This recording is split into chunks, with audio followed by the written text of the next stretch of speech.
bowmandigitalmedia.com. Hello, good morning, everybody. Welcome to, it's November. Oh my gosh, it's Marketing Mondays with Ira Bowman. Today I've got my guest, Patrick Gray, with me. He's going to tell us some fascinating things about cover stories, copywriting. It's Monday. I need to drink more coffee. And also, he's got a fascinating personal story about him and his friend. We're going to get into that a little bit later in the show. But first, welcome to the show, Patrick. It's good to have you here. Thanks, Ira. It's good to be here, man. Yeah, it's absolutely good to talk to you. You were introduced to me by one of my friends, Chrissy, and she goes, "You got to have this guy on your show." And I get that a lot, right? I get people want to introduce me to folks. Hey, you should have one of my clients on your show. And I'm like, all right, let me see. But as soon as I pulled up your LinkedIn profile, I mean, that's all it took. It was just like a quick perusal of your profile. I was like, yeah, this is somebody I definitely do want to have on my show. So there's a couple of things that fascinate me about you. And the first thing I want to do before we get too far in it is I want to just pull up your LinkedIn profile. Sharing the screen. Pardon me, I talk to myself when I do things. That's right. I'm that way. Okay, so if you're watching the show here now, if you're watching it live or watching it later, and again, for everybody that's new to the show, we do this every Monday. We go live on LinkedIn, Facebook, and YouTube, so you can catch it here. But if you're looking for Patrick, find Patrick here. So I put that in the comments. So let me just pull that up. So you can click on that, and that'll take you to Patrick Gray's LinkedIn profile. Okay, but one of the things that got me excited here, Patrick, was this right here. So you're doing speaking, but it was the copywriting. But then I saw the story is Push You, which like I said, we'll get into that in a little bit. But that was like, wow, tugging at the heartstrings, copywriting. And then this is what really got me. So I was looking through this and I go, wait a minute. He's a copywriter, but he's got all this medical experience. So I'm fascinated about, if we could explore that a little bit, how you transition from being in the medical field professionally to being in the copywriting world professionally, because I know there are people out there right now that are watching, or that will watch later maybe, that they're kind of burnt out on whatever they've been doing for however long they've been doing it. And they've got this other thing that they're passionate about. For me, one of the things that I'm passionate about is photography, right? And I get to do that now as part of the business owner. For a long time, I didn't get to do anything with that because I was in the world of print. But when I launched Bowman Digital Media, now all of a sudden I had this freedom to add the videography and photography to my collective services. So I have, because I get to explore that. And it seems like that's something that you did with the writing. So if you want to kind of just walk us through a little bit from your medical background into the world of copywriting, that'd be cool. Well, and this transition that you're referencing, it does kind of tie into the story that you mentioned earlier with my friend Justin to a certain degree, because that was kind of the catalyst for a career change for me. And I've had multiple career changes over the course of my life. But for years, I was in the medical field as an RN. Okay. I was bedside nurse. Well, let's rewind all the way to the beginning. Just for those of you who probably bounced around a lot from maybe career to career, I went to school to get my degree in biology. I was going to be a physician was my plan, and then I realized that I wasn't dedicated enough to go to medical school, so I sacked that. Went back, became an educator. I taught high school for a few years, and then I got my nursing degree. And so I was in nursing for quite a while at the bedside, primarily with orthopedics and trauma. Okay. And throughout that journey, kind of wound up being recruited to run a spine program for a hospital here in the Boise, Idaho area. And so I got myself into administration. Learned a lot of great skills, management skills, and just a way to navigate a conflict with tough personalities. As you can imagine, when you deal with physicians, they're challenging. And through all of that, I just kind of honed certain skills that would prove to be really beneficial several years later. So I'm in this role as an administrator at the hospital over this huge program. And at that same kind of point in time, my best friend, who is in a wheelchair, he has a progressive neuromuscular disease. He and I had this idea to do what's called the Camino de Santiago. And it's a 500-mile trek across Spain. He wanted to do it in his wheelchair. And my response when he asked me was, I'll push you. Let's figure this out. And so we can get into some of the weeds of that story later. But what happened is that we took on this journey. We took a documentary crew, and that led to really kind of a cool, just a cool experience. And as it kind of unfolded, and we took this film crew, it led to an award-winning film, led to people seeking us out to write a book. And that's where kind of the copywriting bug started. Okay. Because I dove in, right? What's that? I've got this website up right now, this I'll Push You. So I'm going to share this in the comments. If you want to learn more about this amazing story, which we will dig into more, you can find it here.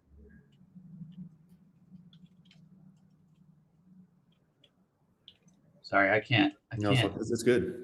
I can't type and say it all at the same time. I wish I was that. I wish I was that talented, but.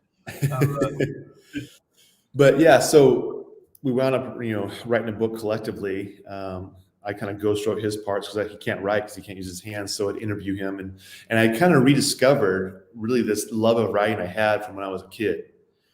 So I was a closet writer as a child. I wrote poetry, I wrote music, short stories, and it was all for me. It was kind of my way to cope with whatever was going on in the world. And so what was kind of a hidden passion, if you will, suddenly was an outlet for this story that my friend Justin and I had been kind of blessed with. And the book won some awards. We wrote some other books. And through that kind of journey, we started speaking, traveling, doing conferences all over the globe, really.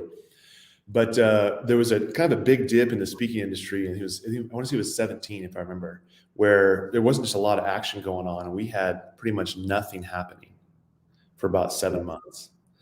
And so what I did is I had a few clients that kind of reached out to me, hey, can you help us out with writing here and there? I thought, okay, wait a minute. I'm just going to dive into this, as kind of a side hustle, fully in. Yeah. Built my website, started writing pretty regularly, just doing a blog so I could have a lot of content out there, throwing some publications I had been a part of on that site. And then I just went down here to downtown Boise. I just went door to door to every ad agency in town and just walked in, introduced myself, said, hey, my name is Patrick. I'm an award-winning writer. Let me help you out if you need it. And there were 3 agencies here in town and actually one in San Diego that took a chance on me, and it's paid itself off in spades. And so what has happened through that is like this what was kind of just a desire, right? Just a more of a hobby way back when, became something that I was honing constantly just through the writing of these books. And now books are totally different than your typical copywriting job, because that's long Right. form, a totally different way to tell a story. But the story elements, the kind of rules of telling the story still apply. I don't care if you're doing white papers, if you're doing a full branding, a rebranding of a company, or a new brand that's trying to get their voice out there. You have to approach everything from the concept of this. We're trying to tell a story here. Yeah. But who are the main players? Who are the characters? And what do we do with those characters to make sure that they understand they're part of this story? And really, ultimately, who is the customer, and how can the customer be a hero? Yeah. And so that was kind of all I started massaging all that stuff. And I started this business, started getting more and more clients. And there's one agency here in town that they loved me, and I started doing a lot of work for them. Mitchell Palmer is the name of that company. And it's funny, I still do freelancing, but today is actually my very first day as a part-time employee for them. I'm a senior copywriter. And so it's been a crazy journey of all these things just kind of happen. It almost feels like happenstance to a certain degree, but then you look back and you see all the kind of pieces all the moments that point you to a certain place in time.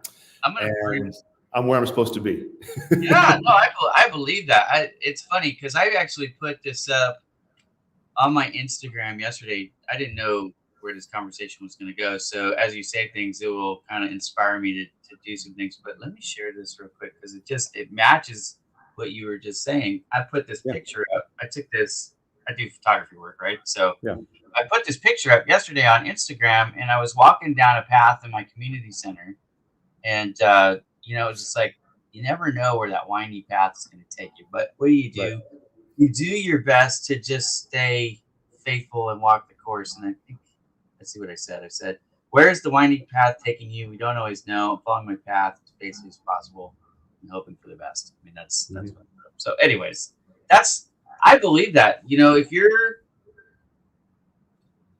if your life, and this is what fascinated me when I was just going through that initial LinkedIn profile review to see if it would be a good candidate for the show. It was something that intrigued me. I was like, okay, there's got to be a good story there.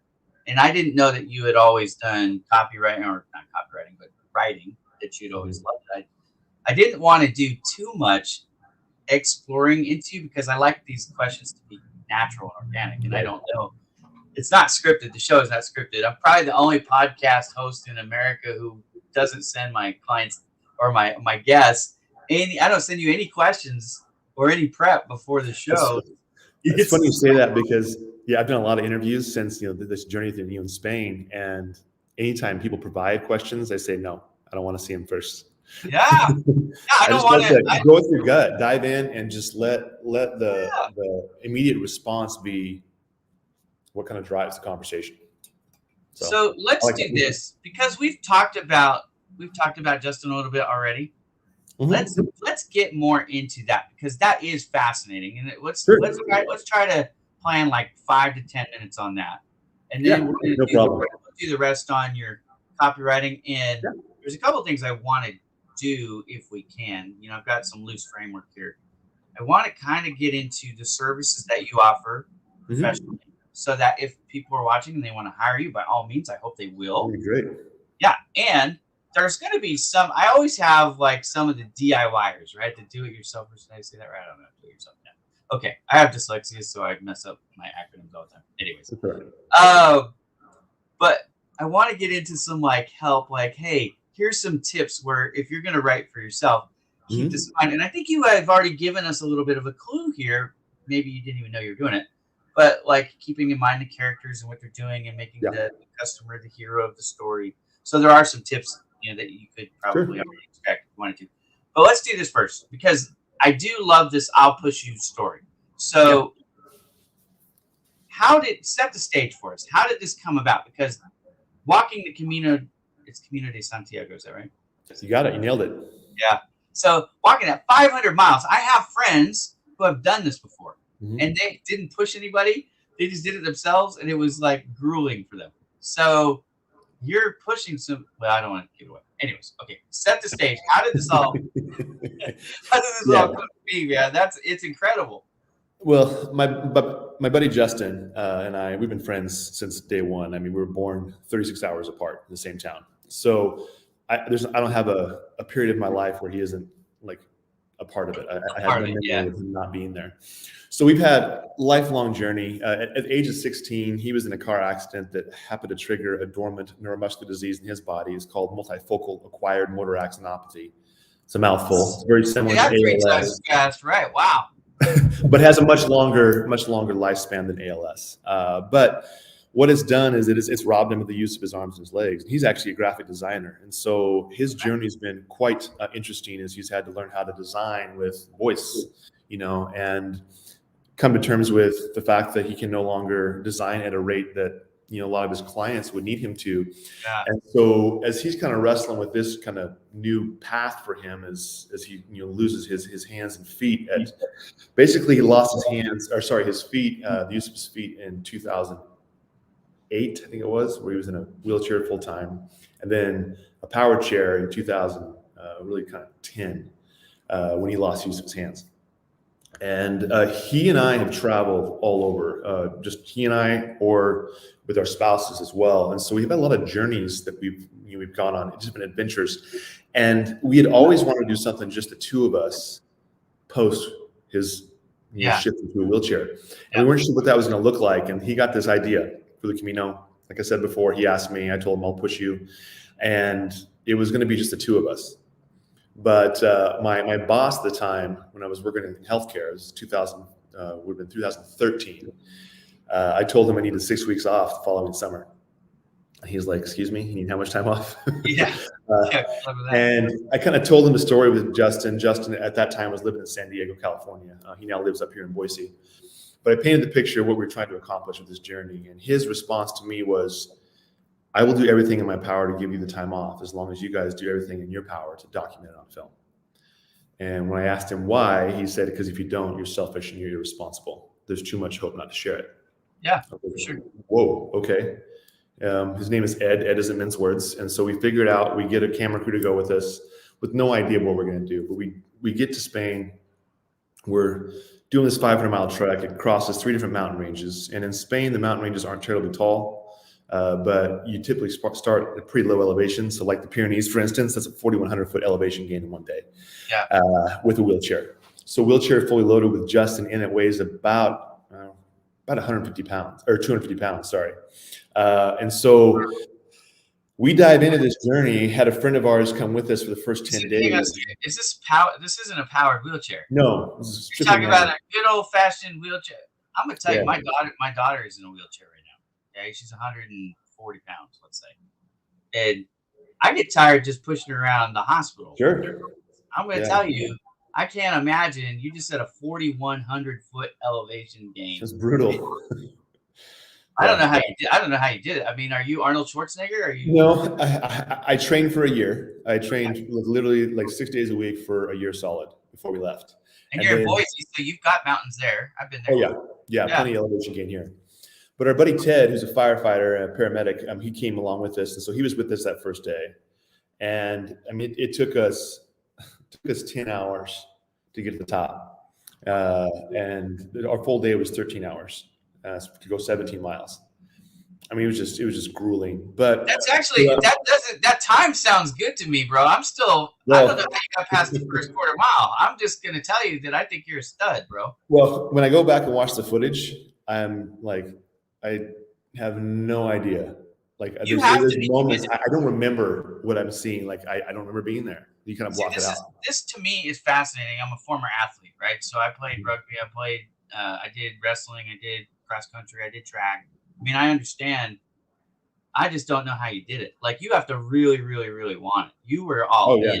There was no, because you would have quit. There's just no other way about it. Oh, for sure. Yeah.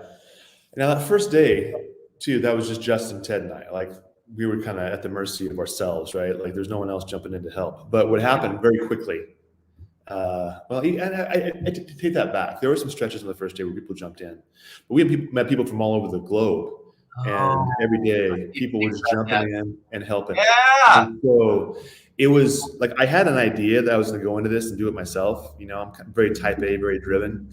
No, I But get you. within days, like, wait, I can't do this on my own. And Yeah. we lost count after about 150 different people helped us This is from like fascinating to me 30 because different countries. so Yeah, it was again, wild. I didn't dig deep because I wanted to be surprised, just like everybody else, and ask the questions that people would ask you. Um, the human interest story and the Yeah, compassion it of was incredible. Yeah. yeah, okay. Wow. And it's All right. interesting because you have some people that will jump in and help you for like, 5 minutes, and other people that they walk with this and they're in and out of our lives off and on for a week or two. They And bought so in. it's They just like, totally bought in. yeah, How long just did it different how situations. did it take 6 weeks to finish the whole 500 miles? Is that what it is? No, it's gone for 6 weeks. On the front end, we had to acclimate because Justin had to kind of shift his schedule just because, he's in the chair and there's a lot of things you got to consider medically there. And then we had some time to kind of rest up afterwards. So the actual journey took us 35 days. Okay, so you're a month plus Mm-hmm. every day pushing, and you've got Yeah. 150 or so people who are helping. Off and on, yeah. Yeah, it was incredible. And I mean, I shouldn't say I pushed every single day because we took rest days. We would go for 6 or 7 days and take a day off. Yeah, And take a break. but we had some days where we traveled 25 miles in one day. It was just flat, easy going, stretch a trail, and let's cruise. I'm happy if I get 10,000 steps in, guys. I'm just telling you, like, for me, a good day is 10,000 steps, and those are flat with me not pushing anybody. Okay. It really is fascinating. Now I've pulled them up. There's 2 different websites. Okay, Correct. there's I'll Push You, Mhm. and then there's pushink.us. Can you Right. tell us what is the difference between these 2 sites? Because No, that's a good point of clarification. So I'll Push You is the film specific website. so if they're and fascinated by the story and they just Right. want to learn more about the story, go to I'llPushYou.com. Right, and they're linked together. Those sites are very much linked together. They're kind of inextricably connected. The reason there is a differentiation because we had a partner in the film, so we don't own the film ourselves. Where it's a partnership with the film company. So we wanted to kind of keep that separate to a certain degree, and then we have our speaking business, and then our books and that kind of thing, which is Push Inc. And so while you're Yeah. talking, are there pictures here? Are there pictures? Yeah. That there is primarily just the website. If you scroll down to the very bottom, there's like a media link, I think, if I remember correctly, where people can get like pop quiz. oh boy, no. That's okay. Is it on? I think it's on Push Inc. Yeah, sorry. No, that's okay. I can't remember. I mean, this is Justin, I'm assuming, yeah. That's Justin. Yeah, there you go. And that photo on the left. While you're talking, I could show people some photos. Yeah. Okay. Anyway, sorry. No, I'm sorry. We actually took that off because we're having so many requests, and now I'm remembering. So when people have requests that actually have a legitimate reason to get different photos and media, yeah, they can reach out to us. Oh, I got you. Yeah. That's okay. Well, so past clients, that kind of thing, and yeah. So Push, and I like this. That's clever. Push Us, because you're using the same letters twice. Push Us Inc. This is for booking. If somebody wants to book you to come for a talk, like a motivation. Yeah. We do keynote conferences all over. I mean, we've been, as far as Europe for conferences, and then all over the country, Mexico, Canada, you name it. And we love the element of sharing our story. I mean, one, it's exciting just to share stories, but two, to be able to kind of paint a picture for someone of how much they're actually capable of doing. We sell ourselves so many ways on every front, whether it's personally, professionally, spiritually, mentally, emotionally, physically. We put these limits on ourselves just because of whatever kind of journey we've walked. And 9 times out of 10, if not 99 times out of 100, the limitations we perceive are just that they're perceived, they're not real. And how do we press beyond that? And so often that is through our willingness to kind of allow other people's stories to collide with ours. And so through that process, we wind up being someone who can achieve more because of the people who are by our side, as opposed to trying to do things on our own, and the freedom that exists with that. And so that's kind of where the speaking has taken us, is working with some big companies to try and change their mindset, specifically with their leadership, well, even their staff, is that you can do so much with what you've been given if you look at it a little differently. There seems like everybody's got this 100-pound gorilla that they really wish that they could figure out how to, defeat this thing. And a lot of times it seems like it comes down to one of two things. They're gripped by fear, or they're just gripped by self-doubt. And usually if you can learn how to conquer your doubt or your fear and take that, sometimes it's taking that first step. And there's those who are just like, I'll do it tomorrow. You know what I mean? There's a little bit of that apathy too, I guess. But yeah, to kind of piggyback on that though, one thing that I've witnessed a lot in people is that they just get hung up on the how, and because how can be intimidating, the devil's the details kind of thing. But yeah, if you take a step back and you focus on why you're doing something, and I don't care what it is. I don't care if it's your next career path, or if it's a private goal, a personal goal, a family goal. The rationale behind why you do something, why you are diving into something, that is the single most important piece of information that you need to dig into. Because if you don't have a good why, if there's not a passion behind it, then why in the world are you doing it? 100%. Well, and it's just like I was talking about, you pushing that 250-pound wheelchair up a 4,100 foot elevation gain. Just that alone, forget 35 days of pushing. Just that one day. I mean, if you weren't all in, you wouldn't have made it. I'm just saying. No. Of course, you had to train and you had to do all those things to get your body right to where it could. Because I don't think even if I'm all in today, I could do that. I mean, I couldn't do it right now. No. Yeah, certainly. Even if I made it to the top today, the next day I'd be wrecked. I mean, I'd probably be wrecked for the next month, honestly. But yeah, there is 100%. You've got to be bought in. And I agree with 100% with what you just said about the devil's in the details is the way to say it. I think a lot of times people don't succeed, and that fear stems from the fact that they can't see how, right? So if you have that ability to zoom back a little bit and look at that 30,000 foot view, sometimes I think people are just too close to the problems all the time. It's like, okay, I'm zoomed in, I'm hyper focused on this one thing, and you can't see that there's alternative ways. Sometimes it's like, well, your buddy, your friend Justin is doing that right now. Yeah. You do hear about artists who lose their hands, who start to learn to paint with their feet. I got to tell you, I've never heard of anybody designing by voice. I want to talk to Justin so I can figure out how he's doing that, because I think that's just super cool. Partly because I'm in the design business, brother. I'm a graphic artist. That's what I do. Yeah. So if you look at our sites, the Push Inc. and I'llPushYou.com, those he did all that. That's 100% his design work. Yeah.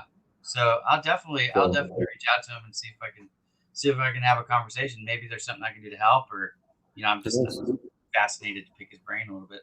But anyways, let's transition a little bit from the I'll Push You, which is, I mean, we could spend the whole time on that, but it's a marketing show, so I would feel like I'm being derelict if I don't transition this over to the topic of marketing. And certainly we could just talk about, how you're marketing I'll Push You, because frankly, I see you got video stuff, you've got book stuff going on there, you've got your audio, but I want to focus more on you, Patrick, as a project. So you transitioned from healthcare services, RN, and then admin over to Words Are Stories freelance writing. So I'm going to pull this up. And I know that you've just accepted a part-time position with one of your clients too. We could talk about that if you like, but I want to focus on this for two reasons. Because again, like I mentioned, I know there are people in my audience because I run a philanthropy called Project Help You Grow, where I help job seekers and I introduce them to employers and recruiters. I do that for free. It's a philanthropy service I've been doing since 2018. I know that I talk to people who want to switch careers. They're like, I'm burnt out of doing this, and I really enjoy doing that. And how do I go from here to there? One of the things I tell people to do, one of the things that I advise people to do, is to volunteer, because you can get some experience for free, and put that on your resume, and that helps give you a bridge to get you there. But you didn't do that. You, through I'll Push You, that story, that's where you kind of made that transition. So now you're the owner of this Mhm. company. Let's talk about what you do, the services you offer, and who specifically you help. So if you want to start with the services you offer, and then we'll get into the type of clients that you most help. Because I'm going to try and find you some business, Patrick. That's my goal. We're going to do a little fishing for you here. Okay, All so right. if your Yeah. question is people in marketing and you need a copywriting services, here's the services available. And the website is wordsarestories.com. I'm going to put this on um, all the channels because I want people to Sure. visit you. But this is the services page that I've got it Yeah. on. So if you want me to switch pages, go ahead. But go ahead and No, you're talk fine. Yeah, I can talk through all this, but yeah, that name, that words are stories. Now I kind of struggle with. I thought about Patrick Gray Creative or Patrick Gray Writing, and I'm just so fascinated by the way that word can actually change someone's story. And really, it's kind of the concept that every word we use tells a story of some sort. We got to make sure we're telling the right story, right? And that is kind of the challenge of copywriting. And so technically, if you want to look at those services, everything on there is copywriting, right? I mean, if you're writing an article for somebody, it's still writing copy. If you're doing copy editing, it's still going to fall under that kind of copywriting umbrella. But there's just different nuances, different things people are looking for. And so I've had a lot of experience doing email campaigns. It's not sexy writing, but it's definitely right. an important piece, right, to market. I Blog got posts. an example of that. I'm a graphic designer, and I spent Sunday I spent Saturday after midnight, so technically it was Sunday, but it was still Saturday night for me, making memes. You know how boring that is for me. Like Yeah. that, the most, because I don't get to do much graphically. It's mostly just find a funny photo and then put some stupid blurb on there. But anyways, not exciting for me as a graphic designer, but it was what I needed to do to pay the bills, right? So, Right. Right. And that's the thing. You bring up something that's really interesting point that people should, like whatever career you find yourself in, or if you're looking to shift into a career, like there's elements of copywriting that I don't enjoy. I'm sure there's elements of design that you don't enjoy, but overall, there's way more that I love than that I don't. And so I just begin to look at some of those elements, like email campaigns. Like that's not something I'm super excited about. yeah. But it does give me opportunities, to tell a bigger story for a brand. Well, and Where we're I doing can this. bring in We do this for a reason. taglines, content. Yeah, go ahead. Sorry. I'm sorry. I was saying we do this for a reason. It's not just about what we enjoy. It's about how we can help our clients. If the client needs an email, Exactly. if the Yeah. client needs a meme, Patrick and Ira aren't just about us. We're here to help our clients. So Exactly. And so that's kind of what I'm getting at is if we can kind of take a step back and what are those elements of a job or a career that we're not super excited about, we can appreciate how they inform our ability to carry out other tasks, to do the things that we do like, or to better serve a client, to tell a whole story, as opposed to, hey, here's a white paper about your product. Here's, a few, ghostwritten blog pieces that have some really sharp SEO, whatever that looks like. That's only a piece. And so if you're going to actually elevate a brand from a storytelling perspective, everything has got to kind of come into play. 100%. And if you can look at it from that perspective and see how you can bring in elements of a brand's actual story on their site or in their marketing into those emails so it's a cohesive message, then it becomes a little less mundane when you do those emails because you have a greater appreciation for their importance. I want to hit the pause button for just a second because what you said is so fiery gold. Like it is mission critical for all of you watching that are trying to improve your marketing efforts. I want you to really digest what Patrick just said. I was literally just having this conversation with the client on Thursday last week that I work with, but I don't run their entire marketing campaign. I run their LinkedIn business page and I run their YouTube business page, and that's what I do for them. Okay? And he was asking me, he's like, "What can we do to increase response rates on this?" And he said, "It actually isn't this that we need to focus on. It's some of the other things now that tie it in because it all works collectively.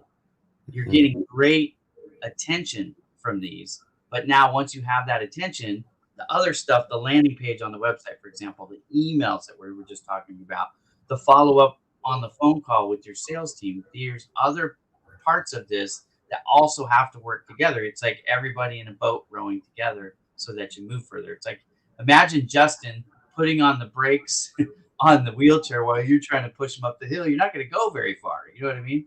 So what I want people to get right there, and I'm going to let you speak about this idea, how it's not just one part that works in isolation. It's all the parts coming together to convey the message consistently, the branding, if you will, consistently across all the different components. Yeah.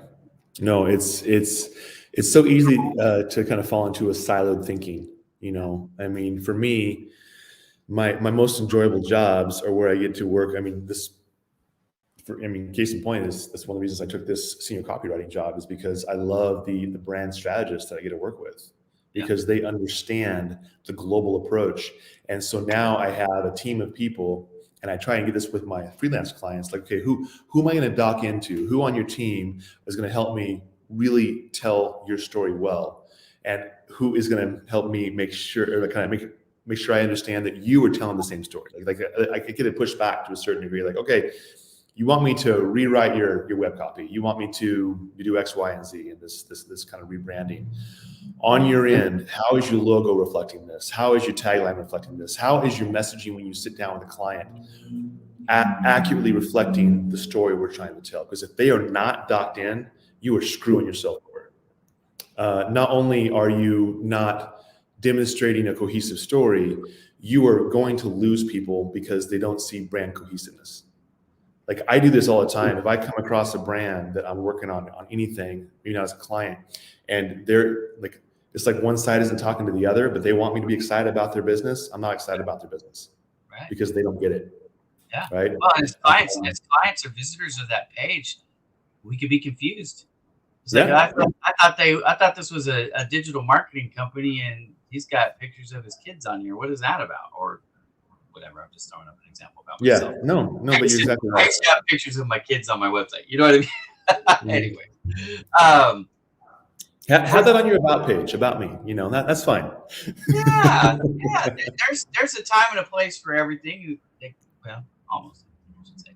So let's do this. What is the clients that you're serving? So you're writing any type of copy for them, professional copy. So it could be a blog, could be a website, could be an email. You've got articles, that's a blog. Ghostwriting. So I've done ghostwriting as blog. I mean, you'll see that a lot. I don't want to burst anybody's bubble here, but a lot of the people that you see that have their content with their name after it on the website, someone else wrote that. And that's just the nature of ghostwriting. We interview them. We want to make sure that we can reflect their voice accurately, and that's just part of it. It's one part of the contract. I don't get to say what books I've helped out on.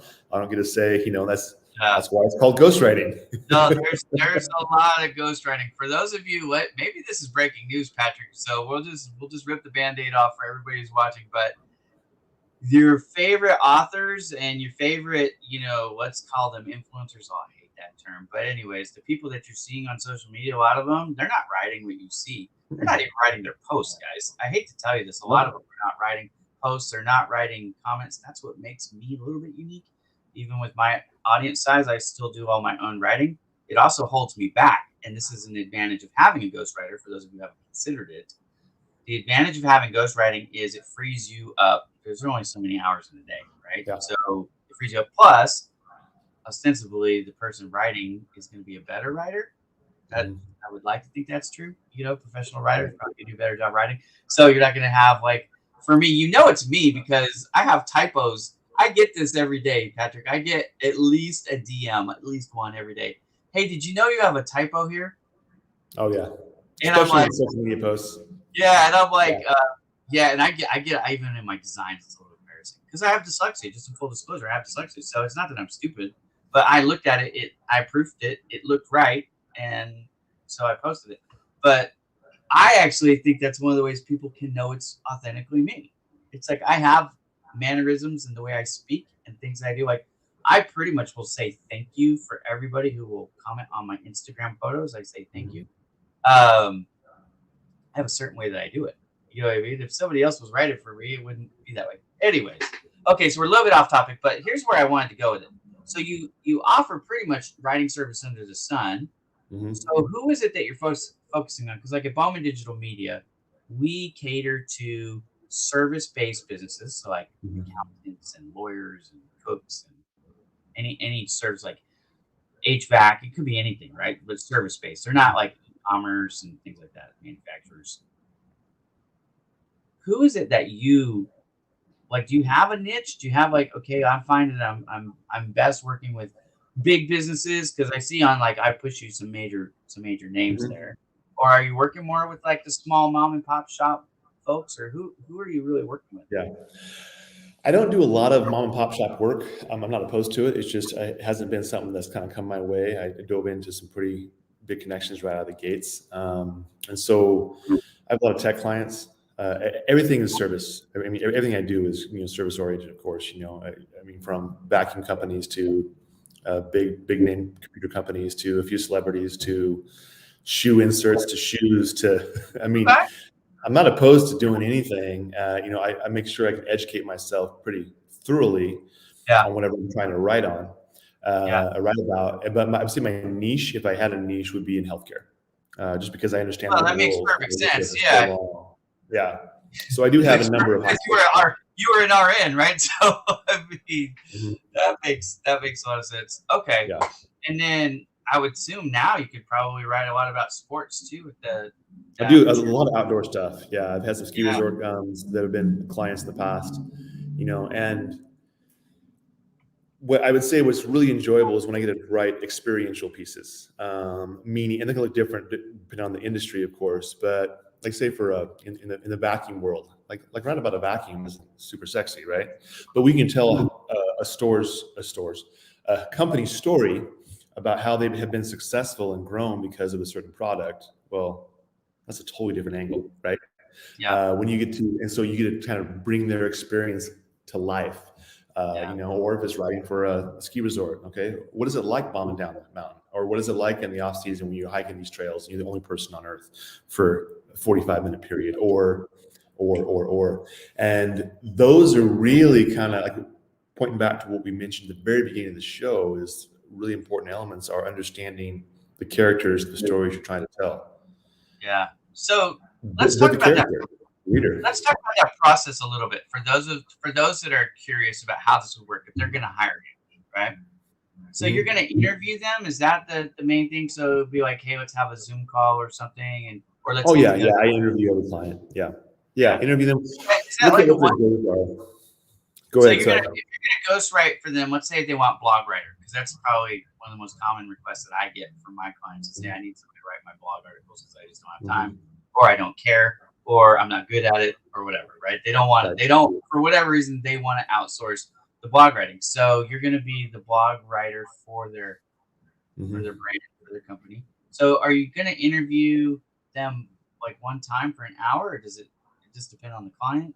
What does that It look totally like? depends on the client. Yeah, I've had some clients that they'll give me a list. Okay, I want to hit these, these 8 topics over the next 8 weeks or 16 weeks, depending on how frequent their blog posts are. Blog is, yeah. And then I sit with them, get to know kind of their personality, and of course they get approval. But it's really a matter of kind of shifting my tone to match their tone. Yeah, yeah, Not to be it's a nuanced skill set. It's something that I've gotten better at over time. But and there's no way to completely remove your voice. Uh, yeah. it No, just isn't 100%, possible. People say they 100%. can do it, and I call BS on that every time. Like, no, Yeah, you can. No, there's an element of you in that writing, and that's yeah, okay. yeah. Because what's going to happen is that your subtle voice, as you try and match your client's voice, creates a new and probably better voice than either one of you could have come up with on your own. Sure. You bring Yeah. in the storytelling element, but you're staying connected to the overall brand identity And in this new voice. do you struggle with this? Because, like, if you were gonna write for me, and maybe you would just add them. But, I already told you, like, I have typos. You know what I mean? Mhm. But do you struggle with, okay, so, like, I have mannerisms and expressions that I use. Do you struggle with that, like, trying to adjust it so that you're using I don't know. I mean, I have a all shucks type of a personality, so like country boy, if you will, type of Mhm. writing style for me personally. But when I'm designing, I think I can kind of relate to this because some people are more like contemporary. It's the new stuff, and some are retro.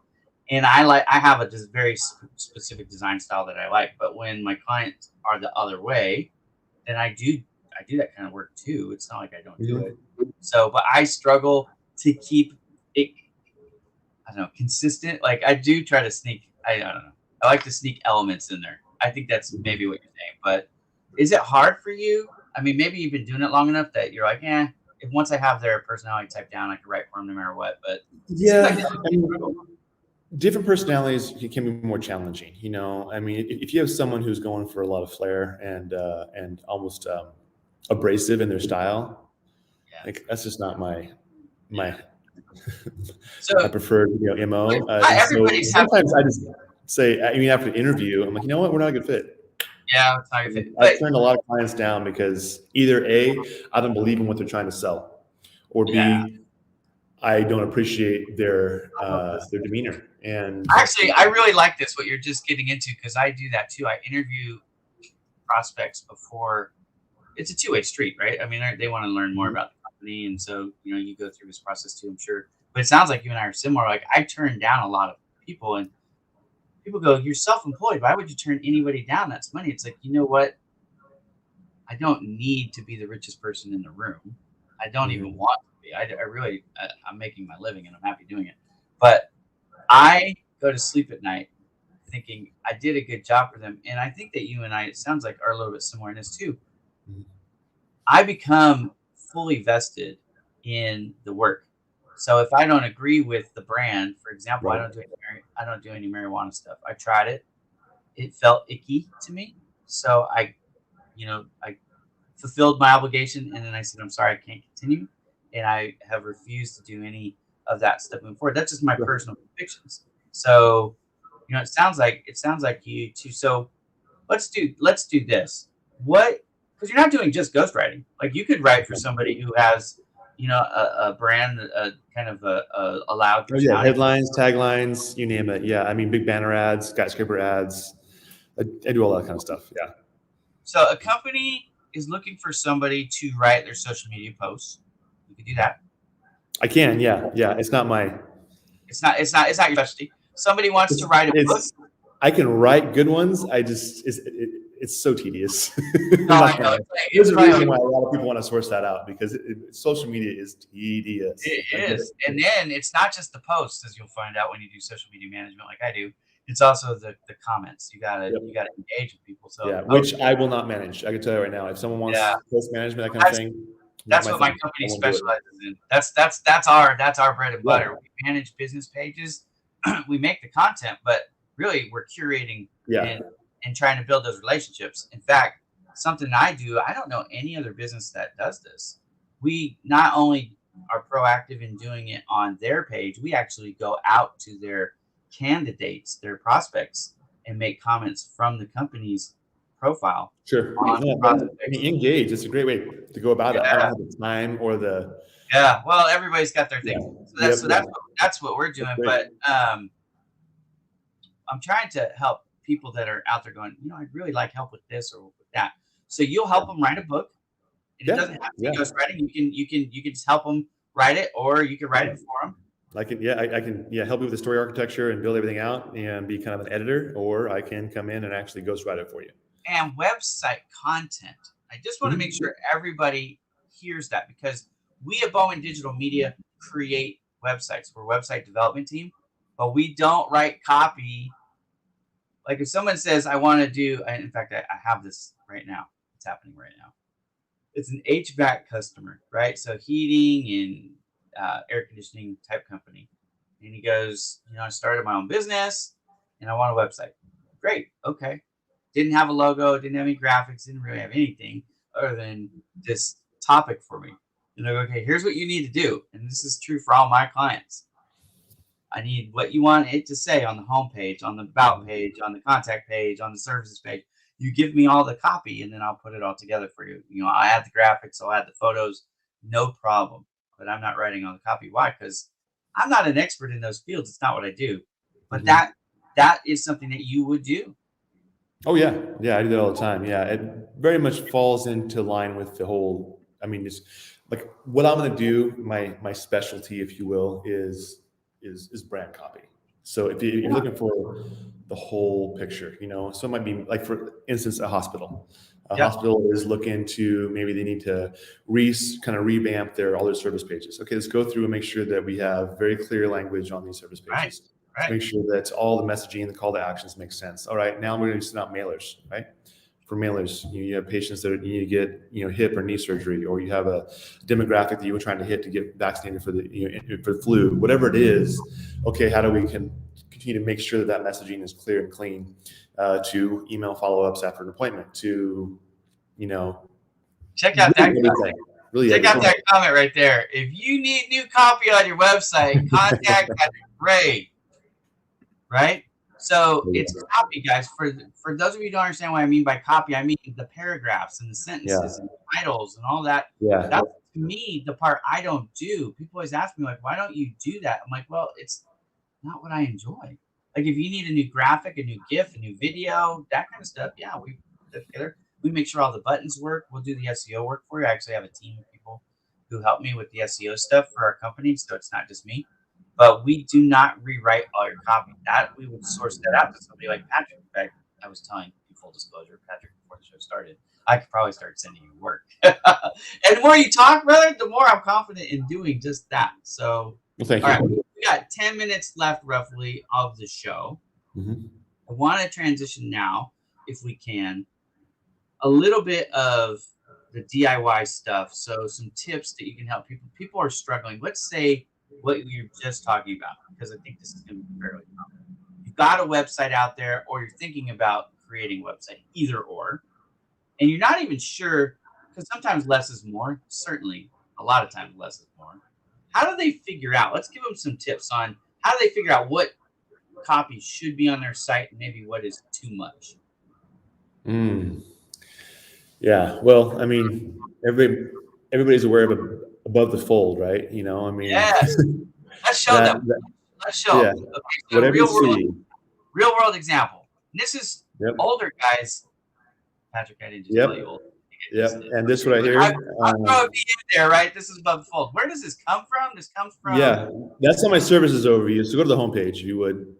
And there's different schools of thought about this, right?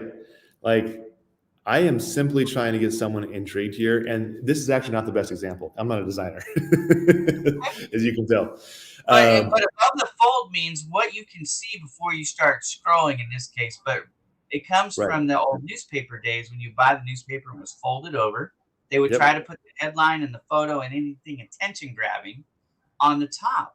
Because if they don't set the hook, you're not going to read the story. Right. So. Right. And again, it's probably not the best example using my site. So, but yeah, you've got, like here, this is a good example. Like, boom. So this is above the fold. You've got a compelling title. You've got a video that they can click on. You've got a button for them. It's a CTA of some sort right out of the gates. Yeah. And that CTA you'll come back to multiple times on a page. That's fine. But you got to give people a reason to be engaged, right? So for us, people looking to speak, what's the very first thing you want to have there? Past clients. And the philosophy here is simple. This is strengthening your credibility, because you're saying, okay, if Google's going to hire us and HP is going to hire us to come talk at one of their events, you probably would get some value out of it hiring us too. Right. Although what's funny is this could, again, that's one of the reasons why I asked about your demographics of who you're working with. This could intimidate people like me and be like, oh, they're too big for me. I can't swing it. But you're not going after mom and pops like me, so it's okay. Right.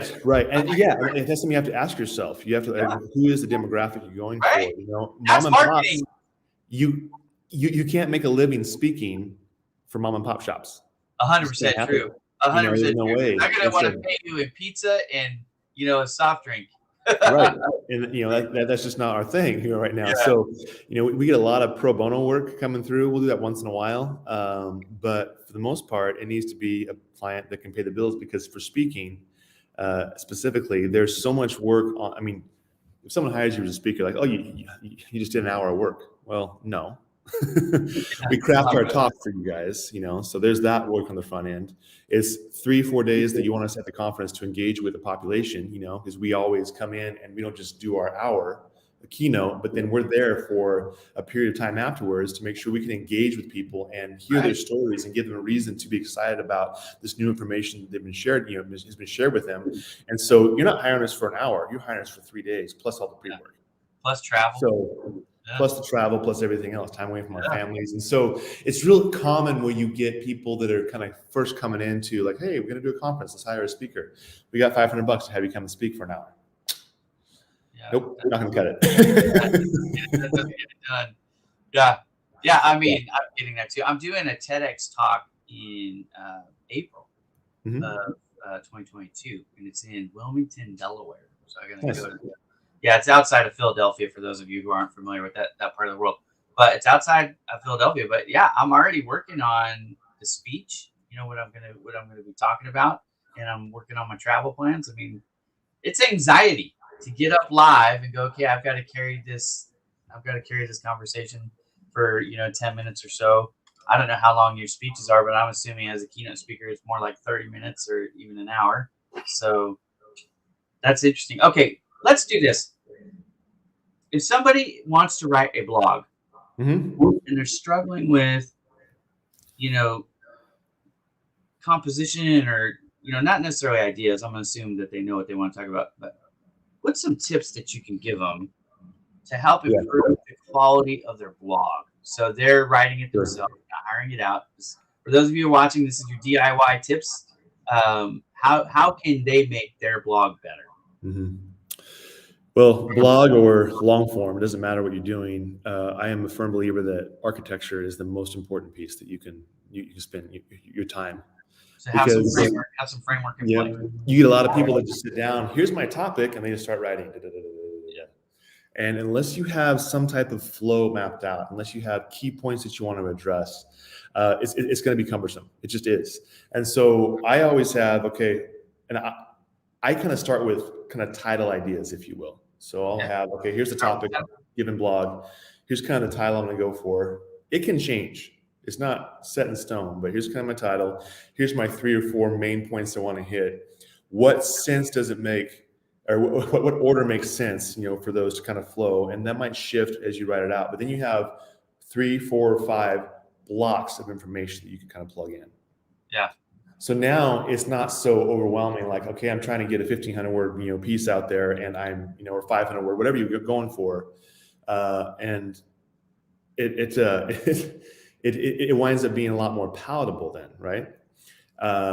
And so by doing that, you're creating bite-sized pieces, and you're allowing your brain to kind of compartmentalize and hone in on something specific, as opposed to being, gosh, I got to do it all right here, right now. Overwhelmed, yeah. So you've taken that 100-pound gorilla, and now you've broken them out into 10-pound gorillas. Yeah, exactly. Yeah, and so you can arm wrestle a 10-pound gorilla. Yeah.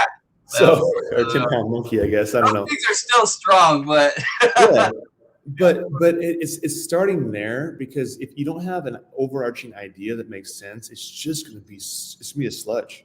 All right, you're not a graphic designer. No. Okay. Let's talk about imagery for a second. When you're writing blogs, do you consider images too? I mean, do you ever start with images? I mean, I don't know. I have. I'm an image guy, so I typically know, I want to use this picture and I want to use that picture. Yep. Yeah, it depends on the client, but there's times where I start with imagery, or there'll be times where I have an idea of what I would like to see in there, and so I'll write something, and then I'll make suggestions. What'll be great here is we're cataloging a bunch of downhill runs on a mountain bike course. Yeah. Okay, let's hit 3 of your best runs, and let's actually show people hitting the bank or riding the wall or whatever it is. Okay. And if they don't have that, then we don't have that, but we do have this. Okay, I can go back and massage it so it highlights, whatever the imagery might be.